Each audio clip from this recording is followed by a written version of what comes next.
토요일 저녁에 나오셔서 함께 예배드리시는 모든 분들을 주님의 이름으로 환영하고 축복합니다.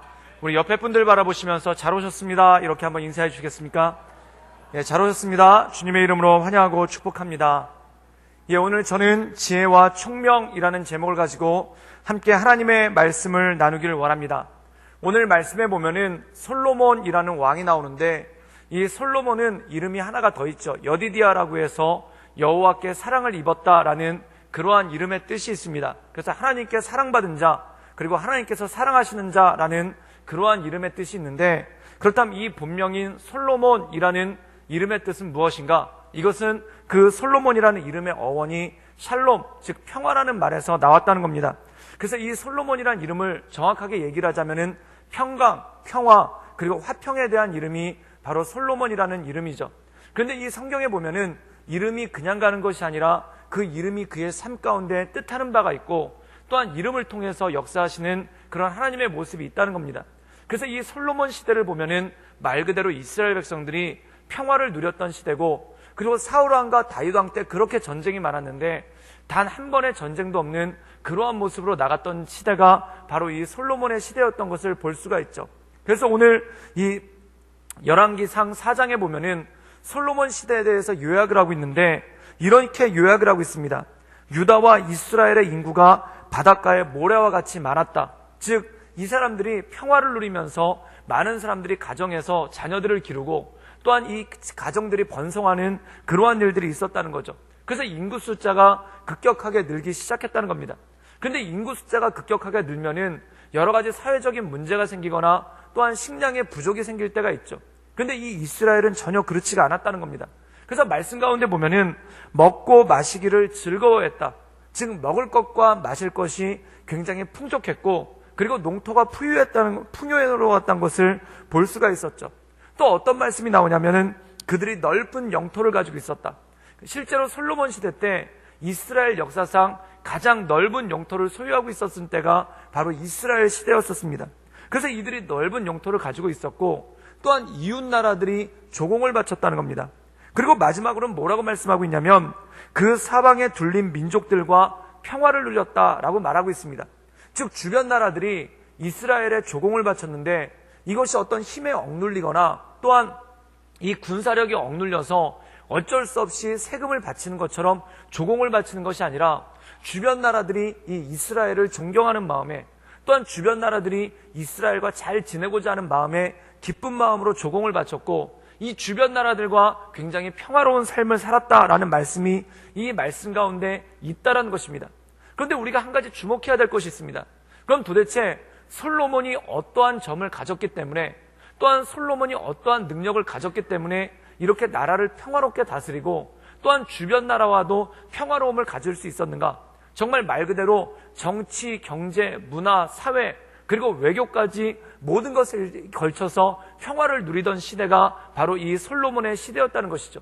그렇다면 이 솔로몬 개인에 대해서 솔로몬이 도대체 어떻게 통치를 했길래 나라가 이렇게 평화를 누렸는가에 대해서 이렇게 말씀하고 있습니다. 우리 함께 열왕기상 4장 29절에서 30절까지의 말씀을 읽도록 하겠습니다. 우리 한번 다 같이 읽겠습니다.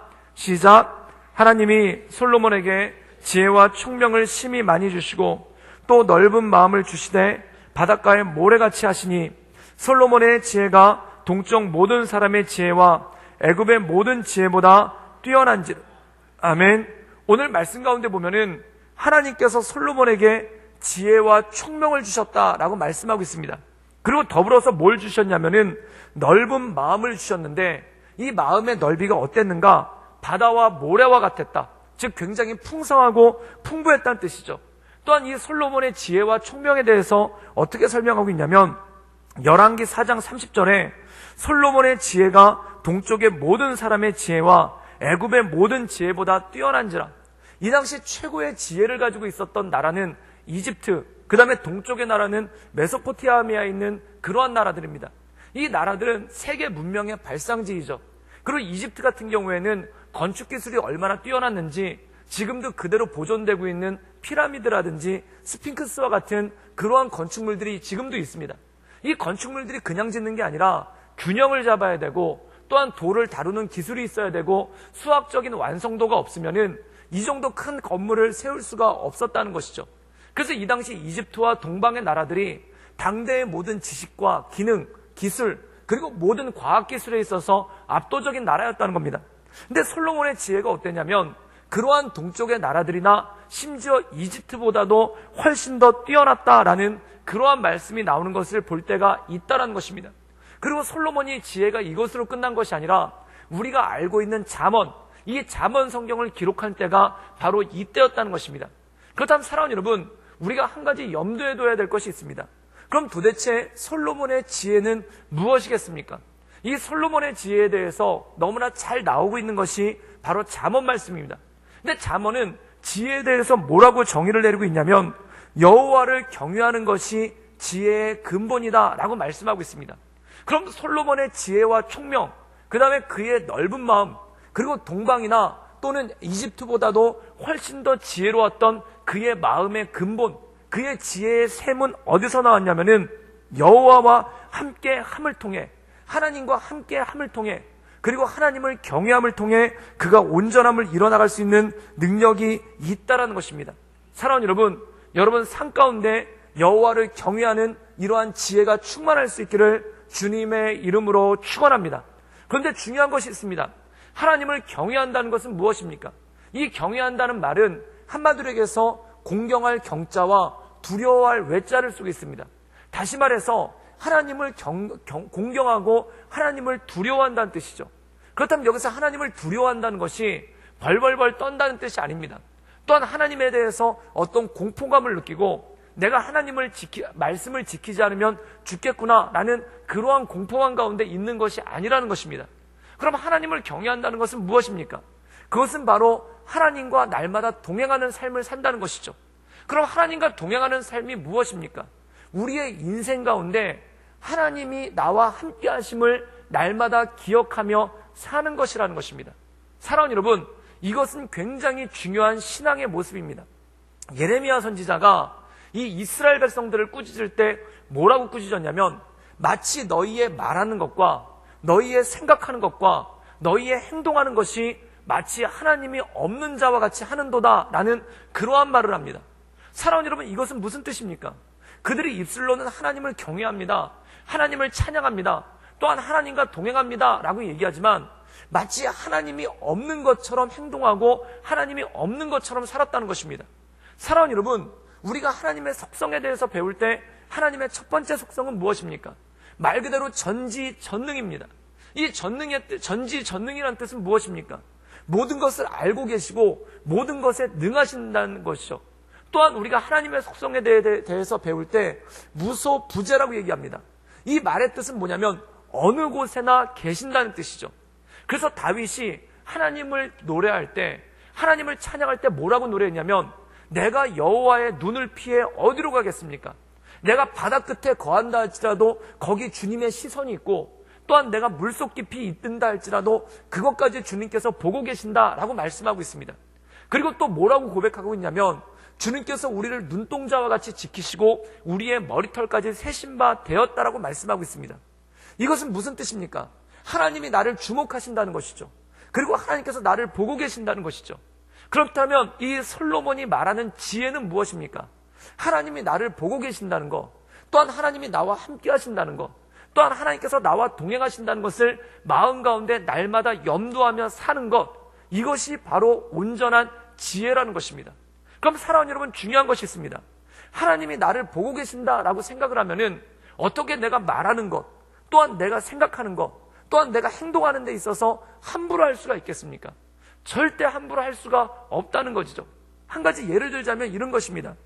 제가 굉장히 좋아하는 집사님이 계신데 먼저 교회 섬겼을 때 이분이 청년부 멘토셨어요. 근데 이분이 청년부 멘토인데 이 청년부에서 청년부 교사하신 거죠. 근데 청년들 앞에서 한 번은 간증을 할 기회가 있으셨는데 이분이 이런 간증을 하는 거예요. 자기가 하나님 경외한다는 뜻이 뭔지 잘 몰랐다는 거예요.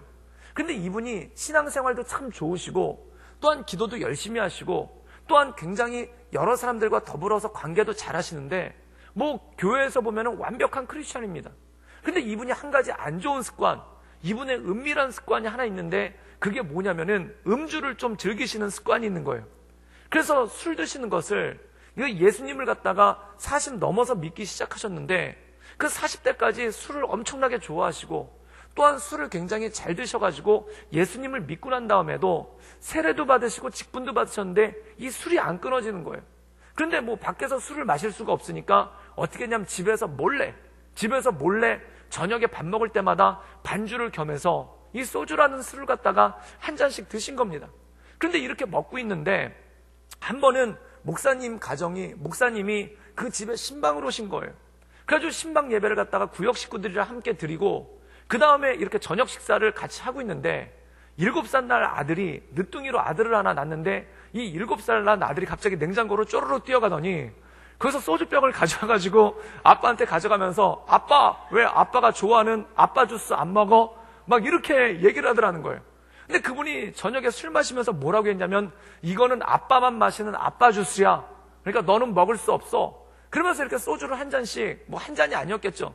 몇 잔을 따라서 드셨는데 이 7살짜리 애가 평소에 아빠가 저녁만 되면은 이 소주를 드시는 걸 보다가 신방으로 와서 목사님이 계시는데 안 먹으니까 이 애가 불안한 거예요. 그래서 냉장고에서 그걸 가져가지고 아빠 앞에다 놓으니까 그 다음부터 뭐 서로 할 말이 다 없어지는 거죠. 신방 가신 목사님도 민망해지고 뭐 드시라고 할 수도 없고 안 드시라고 할 수도 없고 그냥 뭐 목사님은 헛기침만 하시고 그 다음에 뭐 구역장님은 얼굴이 빨개지시고 그리고 아내 되신 집사님은 도망가시고 그리고 이 집사님이 이 병을 들고 어쩔 줄을 알지 못하더라는 거예요. 근데 그때 이분이 마음 가운데 이 목사님이랑 성도들 앞에서 그런 일이 있고 또 거기서 지혜롭게 잘 넘어가서 웃고 그냥 말았는데 밤중에 잠을 자는데 마음이 서늘해지더라는 겁니다. 그 서늘해진다는 게 뭐냐면 하나님께서 나를 감찰하신다는 것, 하나님께서 나를 보고 계신다는 것, 이것이 참 대단한 것이로구나. 정말 굉장히 두려운 것이구나. 하나님이 나와 함께 하신다는 것, 이게 참 행복한 거기도 하고 또한 마음 가운데 든든한 거기도 하고 위로가 되고 힘이 되는 것이기도 하지만 내가 하나님 보시기에 온전함을 가지고 있지 않다면 이게 굉장히 두려운 것이로구나. 그래서 그 7살짜리 아들을 통해서 하나님께서 하나님 경외하는 것이 무엇인지를 알려주셨다는 거예요. 사랑하는 여러분, 우리가 그렇지 않습니까? 참 저도 요즘에 저희 아들이 크면서 말을 되게 잘하는데 입단속하느라고 아주 힘들 때가 있어요. 물론 제가 집에서 뭐 아빠 주스 같은 걸 마시지는 않습니다. 근데 집에서 뭐 지금이야 교회야 뭐 넥타이도 매고 양복도 입고 그 다음에 멀쩡하게 이렇게 잘 설교하고 있지만 이상하게 집에만 가면은 이렇게 직립보행을 할 수가 없어요. 척추가 하나 빠진 것 같아요. 그래서 집에서 가면은 제가 거의 뭐 기어다닙니다. 그래서 소파에 기어서 붙어 있고 그 다음에 침대에 기어서 붙어 있고 뭐 집에서 거의 걸어 다니는 것보다 굴러 다니는 게 더 많을 때가 있어요. 그런데 혹시 성도님들이 아빠 혹시 집에서 뭐 하시니? 그랬더니 아빠는 집에서 기어 다니세요 라고 얘기를 한다면은 제 마음 가운데 얼마나 아빠는 집에서 늘 성경만 보세요. 아빠는 집에서 늘 기도만 하세요. 뭐 이랬으면 참 좋을 텐데 아빠는 집에서 지렁이처럼 기어만 다니세요 라고 얘기를 한다면 제 마음 가운데 참 얼마나 수치스러움이 있겠습니까? 근데 사랑하는 여러분, 그렇다는 것입니다. 하나님께서 감찰하신다는 것이 내 은밀한 부분까지 보고 계시고 내 연약한 부분까지 보고 계시는 것이 바로 하나님이라는 겁니다. 그럼 하나님을 경외한다는 것은 무엇입니까? 빛에 있을 때뿐만 아니라 어둠 가운데 있을 때도. 그래서 사도 바울은 뭐라고 권면하고 있냐면 너희들이 빛의 자녀들처럼 행하라. 마치 모든 것이 빛 가운데 있는 것처럼, 모든 것이 하나님의 시선 안에 있는 것처럼, 그리고 하나님께서 우리의 모든 것들을 감찰하시는 것처럼 그렇게 빛 가운데 행하는 삶을 살라라고 말씀하고 있다는 겁니다. 그럼 사랑하는 여러분, 솔로몬의 지혜란 무엇이겠습니까? 이 솔로몬의 지혜란 여호와를 경외하는 것. 이 여호와를 경외한다는 것은 빛 가운데 거하면서 그 삶 가운데, 그의 삶의 모든 부분 가운데 하나님께서 나를 감찰하고 계시다. 그리고 하나님께서 나를 보고 계시다. 그 다음에 하나님이 나를 머리털까지 세신 바 되었다. 그리고 하나님께서 나의 마음의 모든 은밀한 것까지 알고 계신다라는 것을 마음 가운데 품고 가는 것이 아닙니까?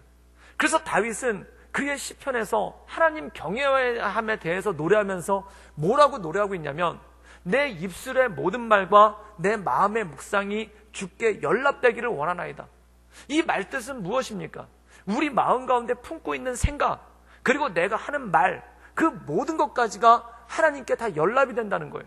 그래서 하나님이 내 모든 것들을 듣고 계신다는 거예요. 그 서울여대 기독교학과 교수님이신 장경철 교수님이란 분이 아부와 칭찬에 대해서 정의를 내리시는데 기가 막힌 정의를 내리시더라고요. 아부와 칭찬은 뭐냐? 이분이 이런 말씀을 하는 거예요. 많은 사람들이 아부라고 생각을 하면은 마음속으로 그렇게 생각하지 않고 있지만 입술로 얘기하는 것을 아부라고 얘기한다는 겁니다. 뭐 예를 들어서 어떤 분이 저를 보고 제가 별로 그렇게 잘생기지 않았는데 저를 보고 목사님 잘생기셨습니다 라고 얘기를 하면은 마음에 품고 있는 생각과 입에 말하는 것이 다르기 때문에 이게 아부다라고 생각을 한다는 겁니다.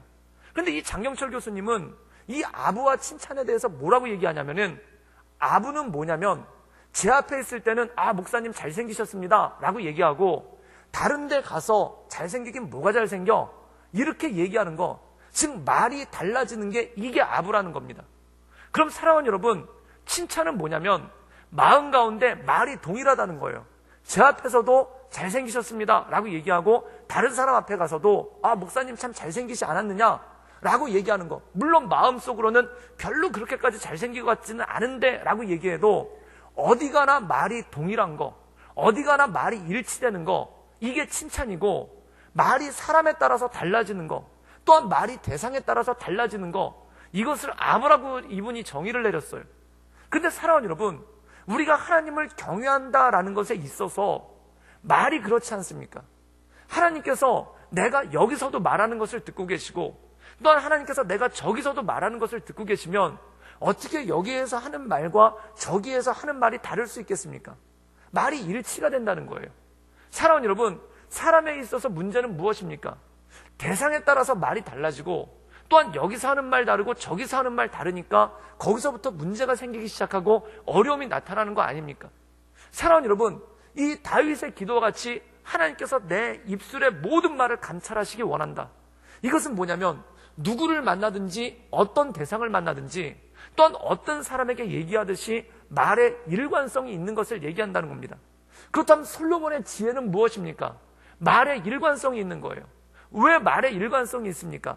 하나님께서 내가 말하는 것을 다 듣고 계시다. 또한 하나님께서 내 입술에서 나오는 모든 말을 듣고 계시다라고 얘기를 할 때 이것이 단지 사람에게만 얘기하는 것이 아니라 하나님께서 내 얘기를 듣고 계시기 때문에 어디 가서든지 말에 대해서 주의를 하고 온전하게 한다는 거죠.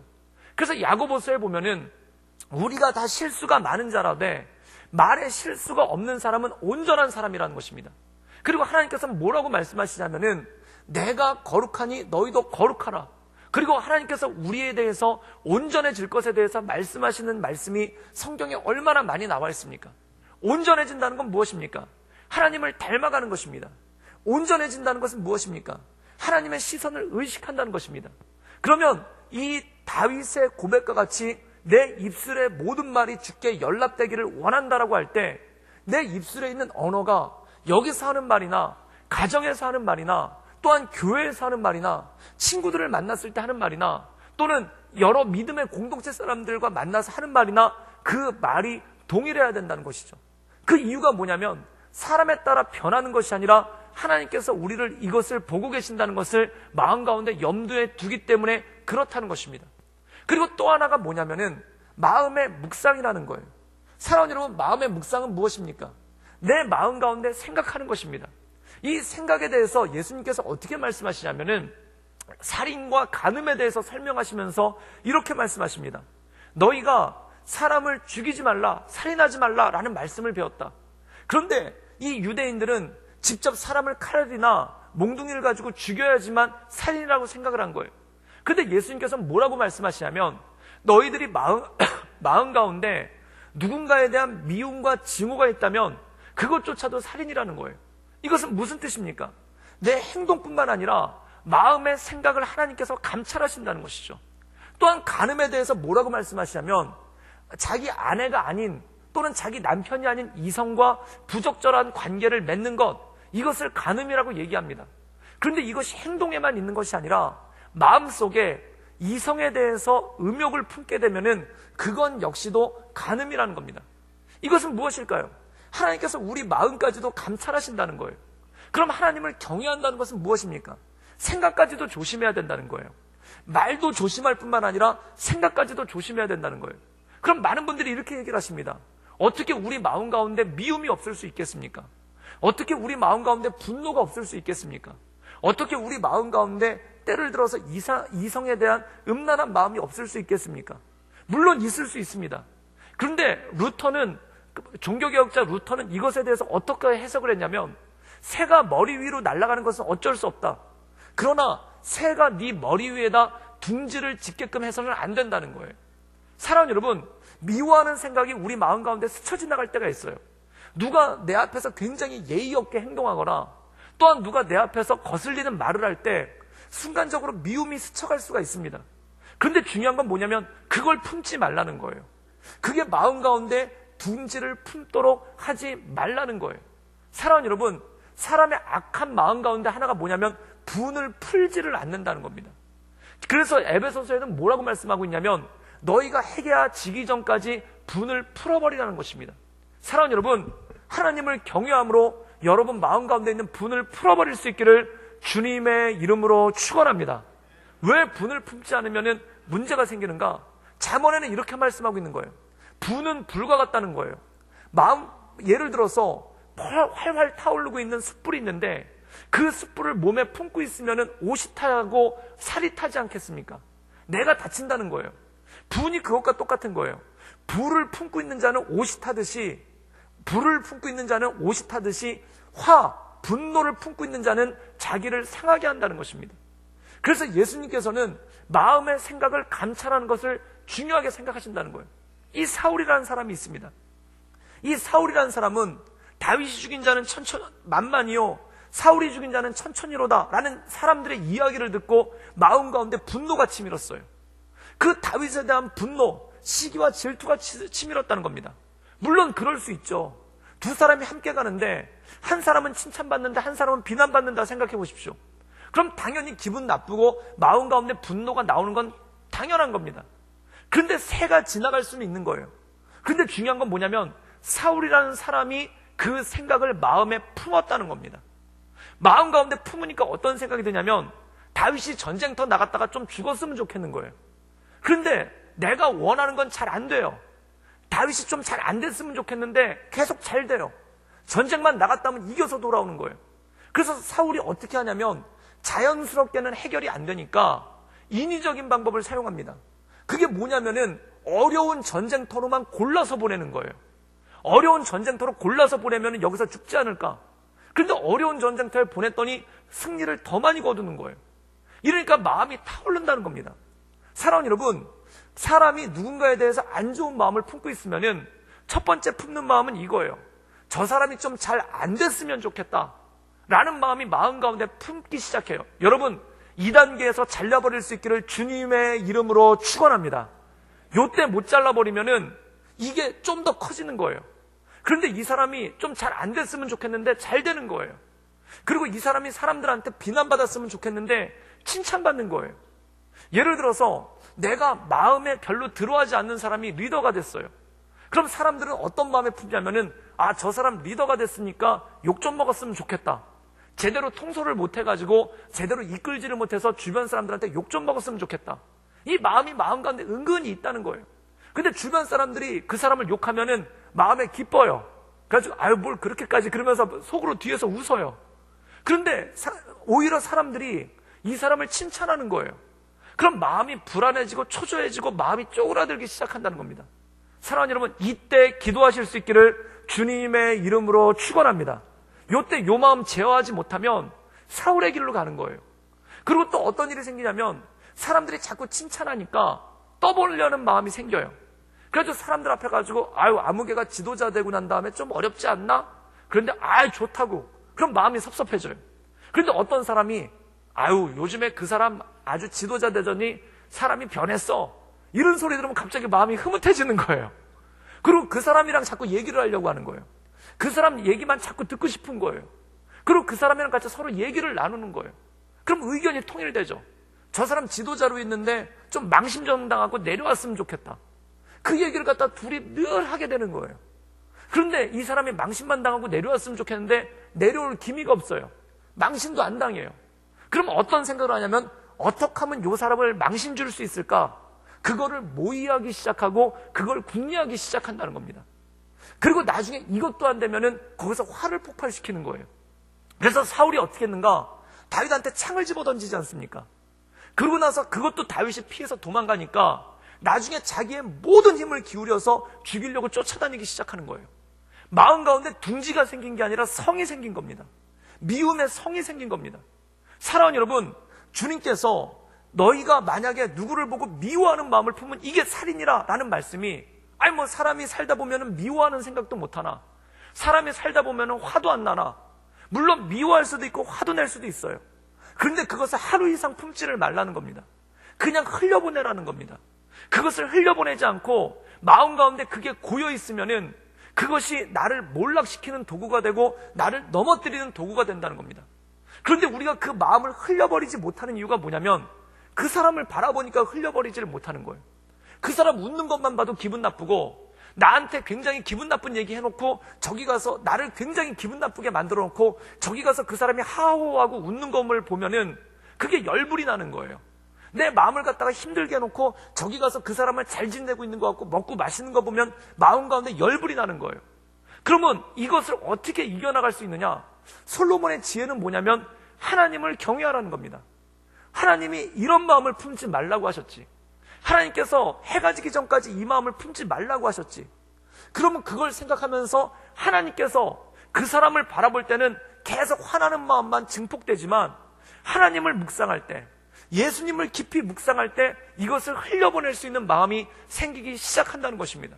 사랑하는 여러분, 이것이 바로 경외, 그리고 이것이 바로 이 다윗이 얘기했던 내 마음의 묵상이 주께 연락되기를 원합니다라는 이 기도의 내용이라는 것입니다. 사랑하는 여러분, 여러분 인생 가운데, 여러분 삶 가운데 이러한 기도가 있을 수 있기를 주님의 이름으로 축원합니다. 그때 그것이 온전한 지혜, 즉 말에 있어서 지혜, 생각에 있어서의 지혜, 그리고 이 모습 가운데 온전함을 가지고 나갈 때 하나님께서 기뻐하시는 온전한 지혜를 이뤄나갈 수 있는 능력이 생긴다는 것입니다. 그런데 여기서 그쳐서는 안 됩니다. 그 이유는 뭐냐면 사람은 연약하기 때문에 그렇습니다. 그래서 오늘 말씀 가운데 보면 이 열왕기상 4장에 보면 놀라운 말씀이 나오는데, 우리 사무엘상 4장 1절부터 3절까지의 말씀을 함께 읽어보겠습니다.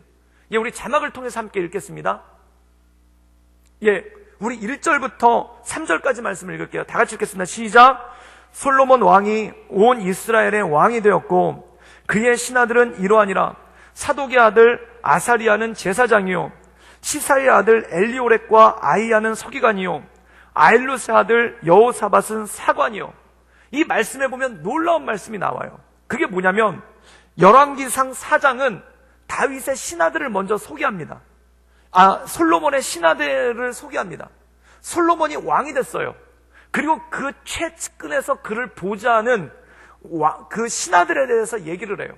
그럼 보통 신하들에 대해서 언급을 할 때, 이때 전쟁이 많이 일어날 때는 누구를 언급하냐면 장군들이 언급이 됩니다.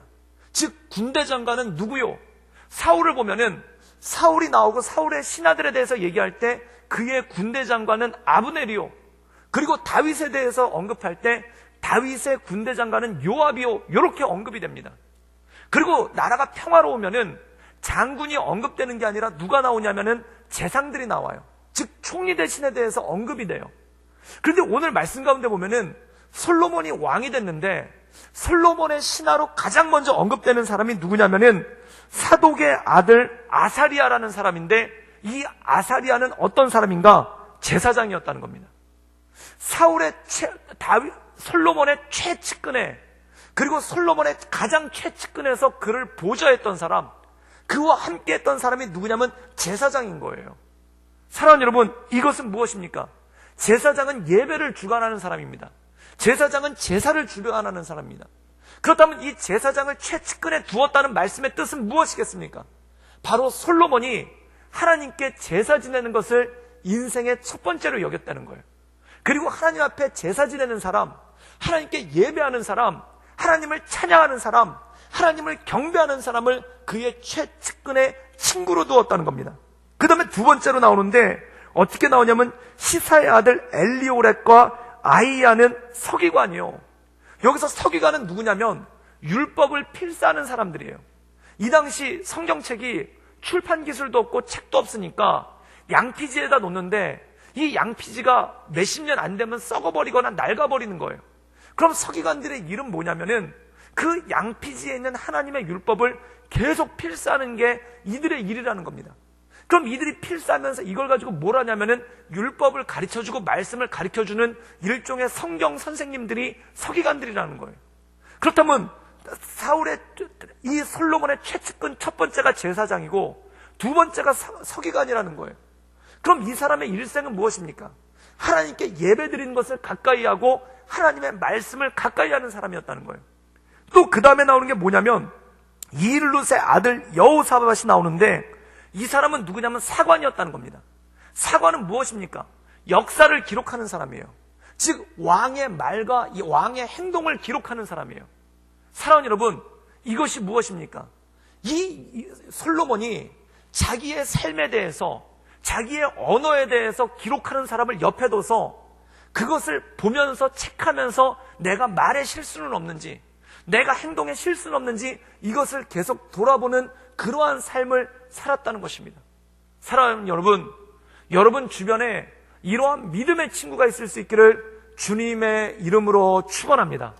믿음의 친구가 있다는 것 굉장히 중요한 일입니다.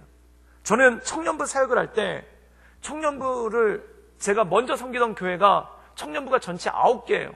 그 중에 6개를 섬겨봤는데 그 6개 중에 하나가 뭐냐면은 토요일날 예배를 드리는 청년부가 있어요. 토요일날 예배 드리는 게 쉽지가 않죠. 근데 이 토요 청년부가 숫자가 제법 많았습니다. 그래서 숫자가 한 800명 정도가 토요일날 예배를 드렸는데 이 토요 청년부를 이렇게 섬기다 보니까 놀라운 게 뭐냐면은 한 300명 정도 되는 청년들이 제가 섬기던 교회 청년들이 아니에요. 그러면 상담을 해봤죠. 누굽니까? 라고 했더니 어느 지역에 있는 A라는 교회, B라는 교회, C라는 교회를 섬기는 청년들, 심지어는 전도사님도 있더라고요. 그런데 그분들이 주일날 자기네 교회 가서 섬기고 그리고 토요일날은 저희 교회 와가지고 제가 섬기던 교회 와가지고 청년부 활동을 하고 있는 거예요. 그래서 물어봤죠. 아니 왜 본인이 섬기는 A라는 교회, B라는 교회가 있는데 왜 굳이 우리 교회 와가지고 청년부 활동을 하는가? 라고 물어봤더니 한 청년이 이런 얘기를 하는 거예요. 우리 청년부 청년들은 술을 너무 많이 마셔요. 그 얘기를 하는 거예요. 그럼 이게 무슨 얘기인가? 라고 얘기했더니 본인의 교회가 모교회라는 거예요. 그래가지고 그 성도들은 성인들이 한 300명 정도 되고 그 다음에 청년들은 한 20, 30명 정도 되는 그런 규모의 교회라는 거예요. 그런데 어렸을 때부터 교회를 다녔대요. 그래서 유치부 때부터 초등부 때부터 그리고 중고등부 때부터 계속 교회를 다녔는데 그러니까 교회 친구들이 그 교회 친구가 동네 친구고 동네 친구가 학교 친구인 거죠. 그래서 어렸을 때부터 다녔는데 부흥회 가면은 기도도 하고 방언도 하고 그래서 고등학교 때까지는 참 뜨거웠다는 거예요. 그래가지고 이 친구들이 대학을 갔는데 그래가지고 함께 손잡고 기도도 하고 그 다음에 서로 어려움을 위해서 기도도 해주던 그런 친구들이었는데 대학을 갔는데 그 중에 한두 명씩이 신앙에서 이탈을 하기 시작하는 거예요. 그래서 친구 중에 한두 명이 대학 가더니 여러 가지 친구들을 사귀면서 술도 마시고 담배도 피고 음주도 하더라는 거예요. 그러면 동네 친구니까 어렸을 때부터 자라왔던 친구들 아닙니까? 그러니까 이 친구들이랑 같이 청년부 활동을 하는데 예배가 끝나면은 집에 가다가 편의점 같은 데 가가지고 맥주를 시켜가지고 사 먹으면서 자기는 안 먹는데 이 친구들이 모여서 맥주를 마시면서 야 우리가 대학생식이나 샜는데 이거 한 잔 못 마시겠느냐 그러면서 그거 마시고 노래방 가서 노래한다는 거예요. 그런데 사랑하는 여러분 문제가 이겁니다. 맥주 마시면서 무슨 거룩한 얘기가 나오겠습니까? 노래방 가면서 노래하면서 무슨 거룩한 얘기가 나오겠습니까? 사랑하는 여러분 교회 친구가 아니라 동네 친구가 돼버리는 거예요. 그러니까 동네 친구처럼 돼버리니까 그 안에서 말씀의 나눔도 없고 경건도 없고 그러니까 이분이 이 교회에서 자기 지역에 있는 이 교회에서 섬기다 보니까 마음 가운데 갈급한 거예요. 교회 갔는데 말씀을 나눌 친구도 없고 교회 갔는데 기도를 나눌 친구도 없고 그냥 술 마시는 동네 친구들만 있는 거예요. 그냥 놀기 좋아하는 그냥 세상 친구들만 있는 거예요. 그러다 또 자라서 결혼을 해서 교회에서 서리집사도 되고 안수집사도 됐는데 그런데 얘기를 들어보니까 구역 모임을 하면서도 음주를 한다는 거예요. 그게 왜 그렇습니까? 그냥 교회 친구로 시작했는데 어느 순간 동네 친구가 돼버린 거예요. 교회 친구로 출발을 했는데 어느 순간 그냥 고향 친구가 돼버린 거예요. 그 안에 교회에서 모였다는 건 있지만 어떤 거룩함도 없고 경건함도 없는 거예요. 제가 그때 그걸 깨달았어요. 왜 사람들이 자꾸 대형교회로 몰리는가? 많은 분들이 교인들이 수평이동하는 거에 대해서 진저리를 치시면서 그거에 대해서 굉장히 어려워하세요. 그런데 거기에 왜 수평이동을 하는가? 진짜 큰 교회가 화려해서 수평이동한다고 생각하십니까? 정말 큰 교회가 프로그램이 많아서 수평이동한다고 생각하십니까? 그런데 제가 그 토요 청년부를 섬기면서 그 다른 교회에서 오는 수평이동한 300명 정도의 청년들을 만나서 상담을 해보니까 본인이 섬기던 모교회에서 은혜로운 게 아무것도 없는 거예요. 거기서 말씀을 나눌 수도 없고 기도 제목을 나눌 수도 없고, 그리고 예배는 갈수록 예배 시간은 갈수록 짧아지고, 청년부 예배 끝나고 청년들끼리 모여서 편의점에서 술 마시고 노래방 가서 노래하고, 세상 친구랑 하등 다를 것이 없는 그러한 모습 가운데 있으니까 거기서 무너지는 거 아니겠습니까? 사랑하는 여러분, 교회 친구가 동네 친구가 되면 안 됩니다. 교회 친구가 고향 친구가 되면 안 됩니다. 교회 친구란 어떤 친구인가? 하나님의 말씀을 나누는 친구, 하나님의 말씀 가운데 함께 기도하는 친구, 또한 하나님의 말씀 가운데 서로를 격려하고 위로하는 친구, 하나님의 말씀 가운데 함께 울고 함께 즐거워하는 친구, 이 친구가 진정한 교회 친구라는 것입니다. 저는 우리 성도님들의 삶 가운데 이러한 교회 친구가 회복될 수 있기를 주님의 이름으로 축원합니다. 솔로몬이 그가 지혜를 유지할 수 있었던 이유는 뭐냐면 교회 친구가 있었다는 거예요. 세상 친구가 아니라 교회 친구가 있었다는 거예요. 사랑하는 여러분, 세상 친구가 많은 사람과 교회 친구가 있는 사람은 그의 삶이 달라집니다. 성경에 보면은 참 기가 막힌 말씀이 나와요. 사무엘하 13장 1절에 보면은 이 암논이라는 우리가 너무나 잘 아는 그 압살롬 반역이 일어나는 그 전초가 되는 사건이 나오죠. 사무엘하 13장 1절에 보면은 제가 읽어보면 이렇습니다. 그 후 이 일이 있으니라. 다윗의 아들 압살롬에게 아름다운 누이가 있으니 이름은 다말이라. 다윗의 다른 아들 암논이 그를 사랑하나. 지금 말씀해 보면은 다윗에게 여러 이복 형제들이 있는데 암논이라는 큰아들이 있는 거예요. 그 암논이라는 큰아들이 자기 이복 동생 압살롬의 여동생, 이복 여동생이죠. 다말이라는 자기 이복 여동생을 사랑하는 거예요. 이거 말도 안 되는 얘기죠. 그런데 어떤 일이 있냐면은 2절에 그는 처녀이므로 어찌할 줄 없는 줄 알고 암논이 그의 누이 다말 때문에 우라로 말미암아 병이 되니라. 상사병이 난 거예요.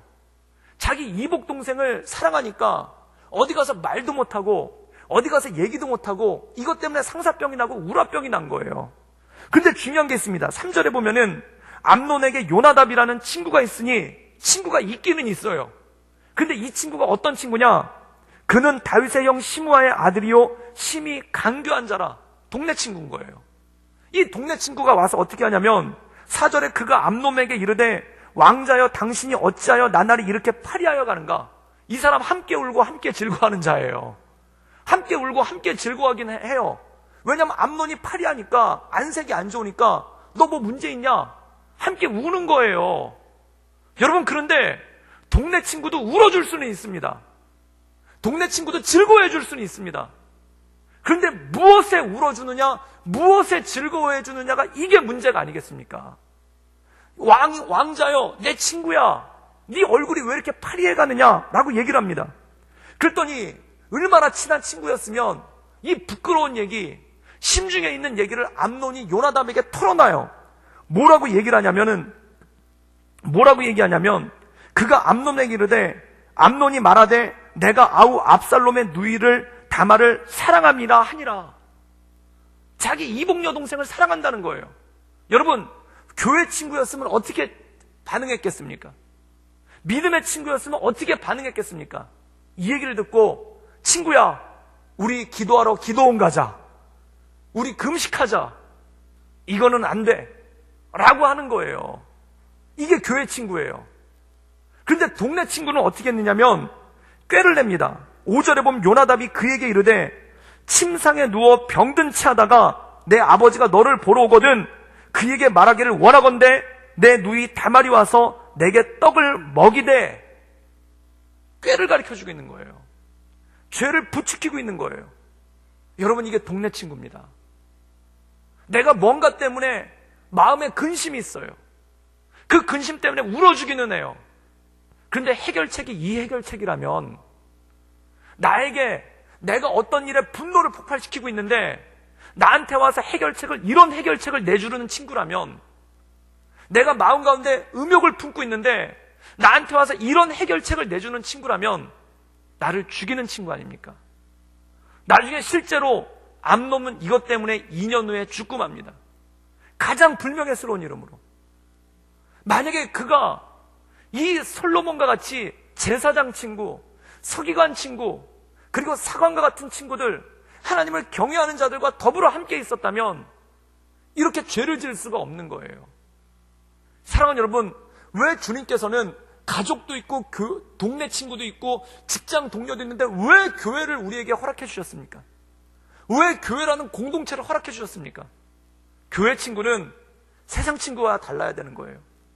교회 친구는 동네 친구와 달라야 되는 거예요. 교회 친구는 믿음의 친구여야 되고, 그가 온전한 경건함 가운데 나갈 수 있도록 지켜주는, 그의 믿음을 지켜주는 친구여야 되는 거예요. 저는 우리 구덕교회가 이런 믿음의 친구들의 관계가 이루어질 수 있기를 주님의 이름으로 축원합니다. 그래서 교회에서 믿음의 친구가 없으니까, 교회 동네 친구들만 있으니까 수평이동을 하는 현상들이 생기기 시작하고 특정 교회로 쏠림 현상이 생기기 시작하는 이유가 그런 이유 아니겠습니까? 물론 다른 여러 가지 이유들도 있겠죠. 그런데 제가 상담해본 청년들은, 제가 만나본 청년들은 그런 이유 때문에 본인이 30년, 40년 동안 섬겨왔던 교회를 떠나고, 그리고 그렇게 수평이동하는 걸 봤어요. 사랑하는 여러분, 만약에 우리 교회 성도들 가운데, 만약에 우리 교회 믿음의 식구들 가운데 그것을 발견하지 못해서 이동하는 사람이 있다면 얼마나 슬픈 일이겠습니까? 또한 이단들이 교회 들어와서 판을 칠 때가 있습니다. 그 이단들이 교회 들어와서 판을 칠 때가 언제입니까? 교회에 진정한 친구가 없을 때 그런 거예요. 교회 친구는 없고 동네 친구만 있으니까, 교회 술 마시는 친구만 있으니까, 교회 담배 피는 친구만 있으니까, 교회 욕하는 친구만 있으니까 이단들이 와서 그 갈급한 마음, 그 상한 마음을 갖다 긁어내는 거예요. 내가 기도해 주겠습니다. 내가 당신에게 말씀 가르쳐 주겠습니다. 내가 당신을 새로운 영적인 세계로 인도해 주겠습니다. 라고 하면서 이단들이 그의 영혼들을 잡아버리는 거예요. 사랑하는 여러분, 교회가 왜 이렇게 이단들에게 속수무책으로 당하고 있습니까? 그 이유는 뭘까요? 믿음으로 지켜주는 교회 친구가 아니라 동네 친구들만 남아있으니까 이단들한테 갈고리 걸리듯이 걸려나가는 이러한 모습들이 생기기 시작한다는 겁니다. 사랑하는 여러분, 솔로몬이 하나님을 경외하는 것을 유지할 수 있었던 능력은 무엇입니까? 바로 그의 마음 가운데 이런 믿음의 친구들이 있었고 함께하는 교회 친구들이 있었기 때문 아니겠습니까? 어떤 분들은 이런 얘기를 합니다. 친밀감에 대해서 얘기할 때 친한 것과 거룩함은 다른 겁니다. 저는 노숙인 쉼터에서 일을 했었어요. 노숙인 쉼터에서 사역했었어요. 뭐 욕설이 난무하죠. 말끝마다 다 욕입니다. 그리고 제가 26살 때 들어가니까 젊으다는 이유로 저한테 욕을 하면서 호칭을 부르시는 분들이 있었어요. 그러면 제가 그분들 가운데 가서 저분들이 욕하니까 같이 욕한다. 그러면 저는 전도사로서의 영향력이 아무것도 없는 거예요. 그분들이 욕을 할수록 더 예의 있게, 더 공손하게. 그랬더니 나중에 그 술 드시고 저한테 욕하시던 분이 그런 얘기를 하더라고요. 전도사님이라고 부르더라고요. 그랬더니 옆에 있던 그분 술 친구가 얘기하는 거야. 야, 저놈 젊은 놈인데 무슨 님은 님이냐? 그냥 전도사라고 불러. 그렇게 얘기를 하더라고요. 그랬더니 저한테 전도사님이라고 불렀던 분이 뭐라고 하냐면 저를 보면서 이분은 너와 다른 분이야. 그래서 제가 그때 졸지에 다른 분이 됐습니다. 그런데 그게 뭘까요? 여러분, 세상의 온도가 50도고 물로 비유하자면 세상의 온도가 50도고 교회의 온도가 50도예요. 그럼 똑같으니까 친밀감은 있는 거예요. 근데 그 두 물이 섞여봐야 무슨 영향력이 있겠습니까? 세상은 50도인데 교회가 100도예요. 그럼 둘이 섞이면은 75도, 세상을 변화시킬 수 있지 않겠습니까? 그게 변화시킨다는 겁니다. 여러분, 교회 다니는 사람들이 술 마시잖아요. 그러면 세상 사람들이 좋아해요. 교회 다니는 사람답지 않다고, 고리타분하지 않다고 좋아해요. 친밀감은 있어요. 그런데 둘 다 50도 50도예요. 아무 변화가 없는 거예요. 아무 영향력이 없는 거예요. 사랑하는 여러분, 세상은 어둠이고 우리는 빛인데 우리가 똑같이 어둠이라면 어떻게 세상에 비춰낼 수 있겠습니까?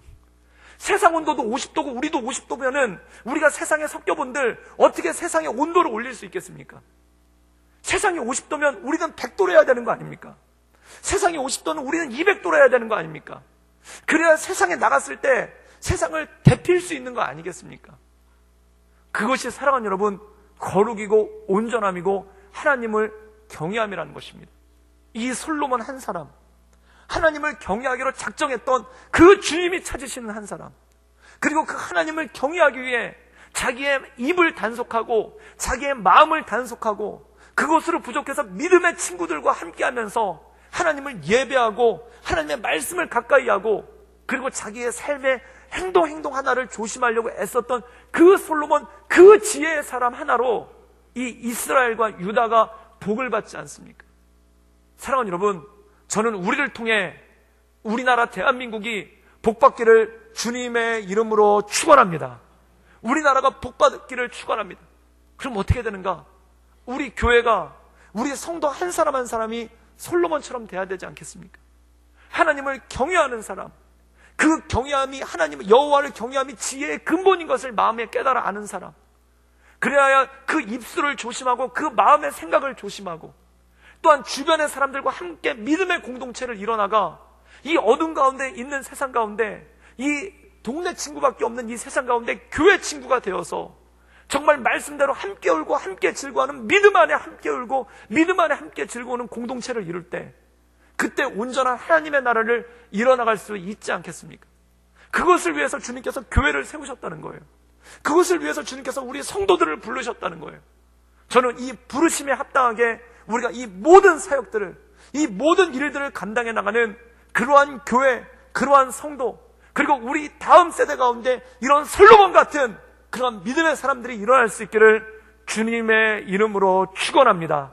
함께 기도하시겠습니다. 이 시간 함께 기도하며 나갈 때 하나님, 내 삶 가운데 하나님을 경외함으로, 하나님을 두려워함으로 내 입술의 모든 말과 내 마음의 묵상이 주께 연락되기를 원하며 또한 내 주변에 온전한 교회 친구들이 있어서 이 온전한 믿음의 공동체를 이뤄나갈 수 있도록 주님 도와주시고 주님 역사하여 주시옵소서. 하나님의 은혜를 더하여 주시옵소서. 우리 다 같이 간절한 마음으로 하나님께 기도하며 나아가겠습니다. 함께 기도하시겠습니다. 늘 언제나